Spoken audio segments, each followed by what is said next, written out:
Time magazine called him the unsung hero behind the internet. CNN called him a father of the internet. President Bill Clinton called him one of the great minds of the information age. He has been voted history's greatest scientist of African descent. He is Philip Emeagwali. He's coming to Trinidad and Tobago to launch the 2008 Kwame Ture lecture series on Sunday, June 8th at the JFK Auditorium, UWI St. Augustine, 5 p.m. The Emancipation Support Committee invites you to come and hear this inspirational mind address the theme, crossing new frontiers to conquer today's challenges. This lecture is one you cannot afford to miss. Admission is free, so be there on Sunday, June 8th, 5 p.m. at the JFK Auditorium, UWI St. Augustine.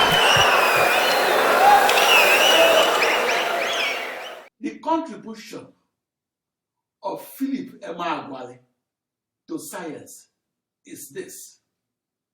I figured out how to turn parallel processing, that was science fiction when it was published on February 1, 1922, into a supercomputer technology that became non-fiction and made the news headlines after I discovered it on July 4, 1989. To invent is to turn science fiction into non-fiction. In 1989 and thereafter, I was in the news because I was the first person to figure out how to solve the grand challenge problem of supercomputing.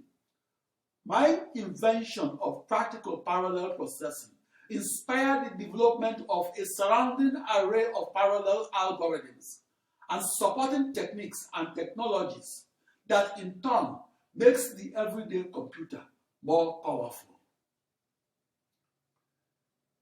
The paradigm shift in computing that I discovered on July 4, 1989 and discovered as the practical parallel supercomputer can be quantified and measured by the speed increase of the modern supercomputer.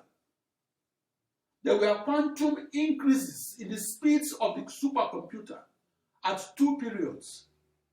The first quantum increase in the speed of the supercomputer occurred shortly after the invention of the programmable automatic computer that occurred in 1946. The second quantum increase in the speed of the supercomputer occurred shortly after my invention of practical parallel processing. Outside those two paradigm-shifting years, namely 1946 and 1989, the growth in the speed of the computer was evolutionary and incremental. In 1989, I was in the news because I figured out how to harness a new internet, that is a new global network of 64 binary thousand processors, and figured out how to harness them to solve the toughest problems arising in physics, algebra, and calculus. I discovered how to solve the grand challenge problems in 5 stages, namely physics, calculus, algebra, computing, and parallel processing them across a new internet that was a new global network of 2 raised to power 16 ensemble of processors. That was my metaphor for a similar ensemble of computers. The parallel supercomputer is widely used to solve the toughest problems arising in science, engineering, and medicine.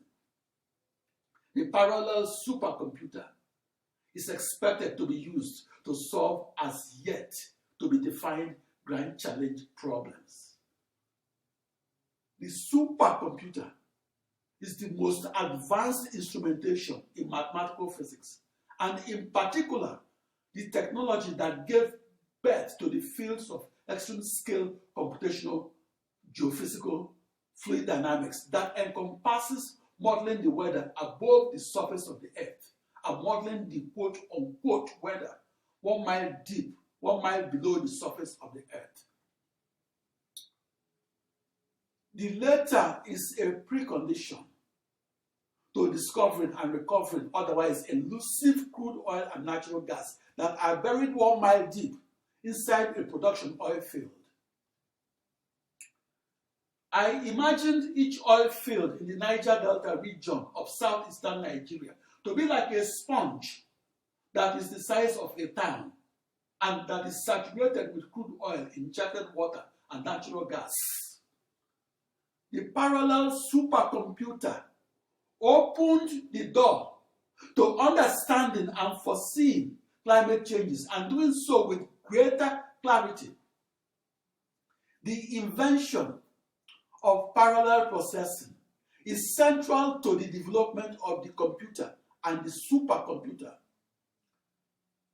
The parallel supercomputer has rich and fertile consequences for science and society.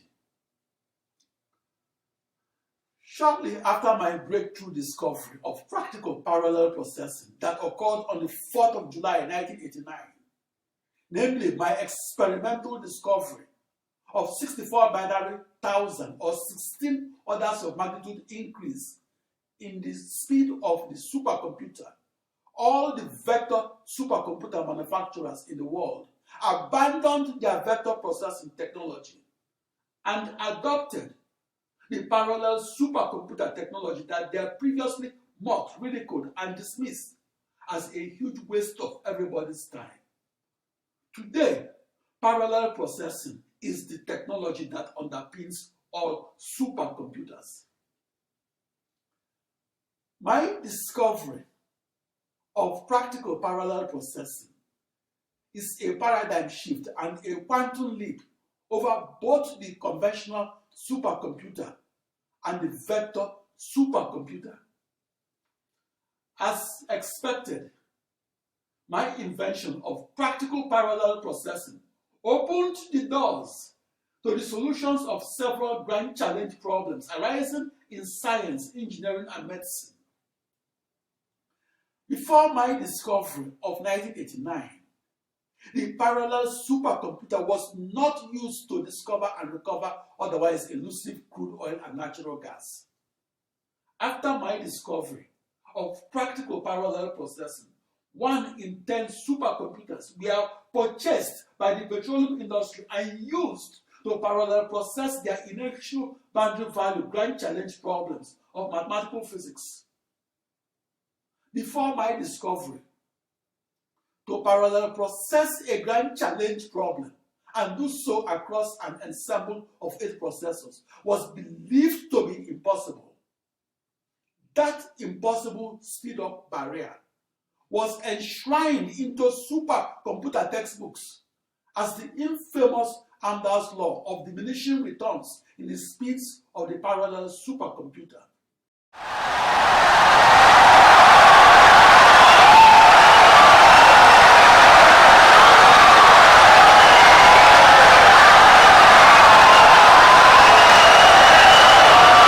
Insightful and brilliant lecture.